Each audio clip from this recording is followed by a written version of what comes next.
हमको देखना नसीब न होता। अगर वो न होते, उनकी कुर्बानियां न होती, तो शायद ये दारुस्सलाम न रहता।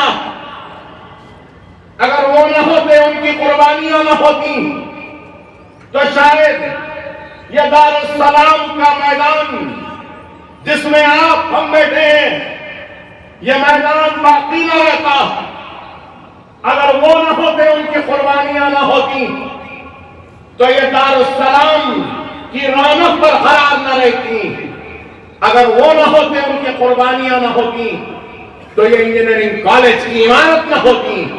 अगर वो न होते, उनकी कुर्बानियां न होती, तो फिर ये फार्मेसी की बिल्डिंग न होती। अगर वो न होते, उनकी कुर्बानियां न होती, तो एमबीए की ये इमारत नहीं होती। अगर वो न होते, उनकी कुर्बानियां न होती, तो एमसीए की इमारत न होती। अगर वो न होते, उनकी कुर्बानियां न होती, तो आर्किटेक्चर कॉलेज की इमारत न होती। अगर वो न होते, उनकी कुर्बानियां न होती, तो दारुस्सलाम बैंक न होता। अगर वो न होते, उनकी कुर्बानियां न होती, तो ओएसी हॉस्पिटल जैसी वसी तर इमारत व दवाखाना न होता। अगर वो न होते, उनकी कुर्बानियां न होती, तो असरा हॉस्पिटल जैसा हॉस्पिटल वैसा दवाखाना न होता। अगर वो न होते, तो हमारे अराकीन बल्दिया न होते। अगर वो न होते, उनकी कुर्बानियां न होती, तो ये सजे सजाए डाइस न होते। अगर वो न होते, उनकी कुर्बानियां न होती, तो असदुद्दीन ओवैसी, अकबरुद्दीन ओवैसी जैसे रुकने पार्लियामेंट वो रुकने असेंबली न होते। अगर वो न होते, उनकी कुर्बानियां न होती, तो औरंगाबाद में एमपी न होता। अगर वो न होते, उनकी कुर्बानियां न होती, तो बिहार में अराकीन असेंबली मुंतखब न होते। अगर वो न होते, उनकी कुर्बानियां न होती, तो महाराष्ट्र की असेंबली में हमारे अराकीन असेंबली न होते। अरे ये सब कुछ देन है। तो फख्र मिल्लत अलैहिर्रहमान की कुर्बानियां दूरंदेशी का नतीजा। आज जो कुछ भी है, ये सालारे मिल्लत की मेहनत, कोशिश व कुर्बानी का नतीजा। मजलिस इत्तेहाद अल मुस्लिमीन को फिरका परस्त जमात कहते हैं लोग। मजलिस पर इल्जामात लगाते हैं। गैर तो गैर, अपनों ने भी कभी नहीं बख्शा हमको। हमने अपनों के इल्जामात को भी बर्दाश्त किया, अपनों की तोहमत को भी कबूल किया। अपनों की जो भी बातें थी, चाहे अच्छी या बुरी, हमने उसको भी सहा और आगे बढ़ते गए। अहियाए मजलिस के होने के बाद आज से 64 वर्ष पहले पिसलबंडे में 2 मार्च को मजलिस इत्तेहाद अल मुस्लिमीन के अहिया का जलसा हुआ। 2 मार्च को अहिया हुआ, लेकिन अहिया से पहले के भी चंद वाकयात को बयान करूं ताकि नौजवान वाकिफ हों।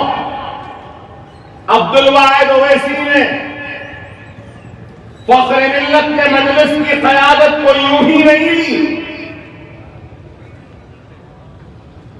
जब मजलिस की क़यादत को लेने की ख्वाहिश का इजहार किया,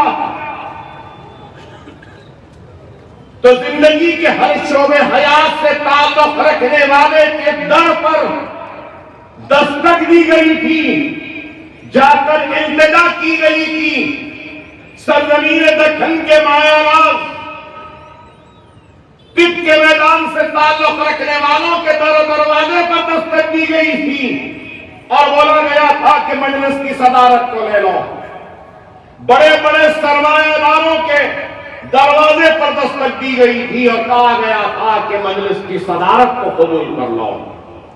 बड़े बड़े काबिल लोगों से दरखास्त की गई उस वक्त के जागीरदारों से, मनसबदारों से, इनामदारों से, डॉक्टरों से, वकुलाओं से, सनतकारों से, हर एक से दरखास्त की गई थी कि मजलिस की सदारत को ले लो।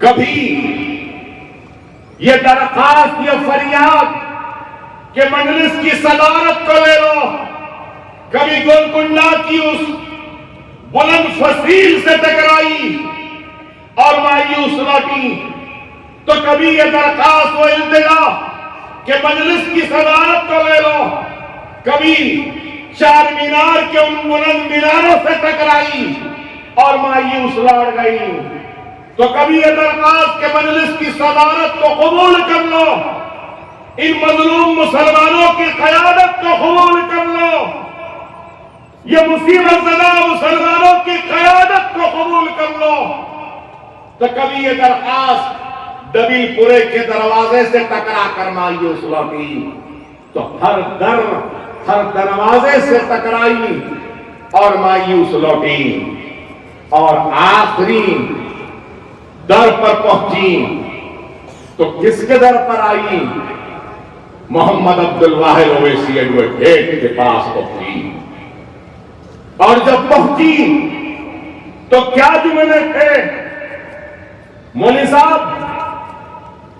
साहब हर किसी से दरखास्त की, हर किसी से इल्तिजा की, जिन्होंने मजलिस के नाम पर इख्तिदार के कुर्सियों पर बैठकर इज्जत कमाई, दौलत कमाई, उनसे भी दरखास्त की, लेकिन सबने इनकार किया। अब आखिरी उम्मीद आप हैं, बताइए मौलवी साहब, क्या आप मजलिस की और इस मजलूम मुसलमानों की क़यादत के कांटों भरे ताक को कबूल करने तैयार है? अल्लाह फ़ख्र मिल्लत मोहम्मद अब्दुल वाहिद ओवैसी की खबर को नूर से भर दे कि एक सेकंड का वक्त नहीं लिया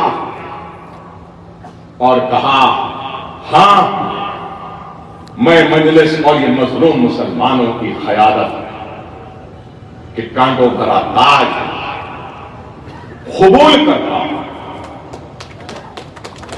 उस वक्त लोगों ने हैरत का इजहार किया कि फ़ख्र मिल्लत ने एक मिनट का भी वक्त नहीं लिया।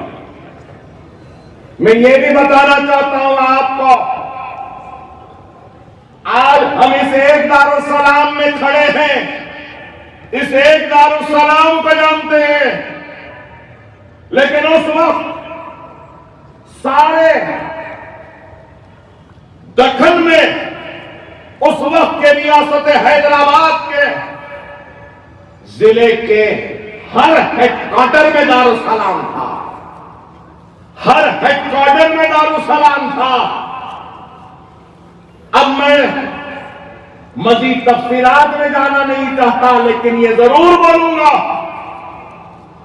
कि उस वक्त के लोगों ने, सालार ने मुझसे कहा, मियां उस वक्त जब तुम्हारे दादा ने मजलिस की सदारत ली थी, तो उस वक्त आकर कागजात है कहा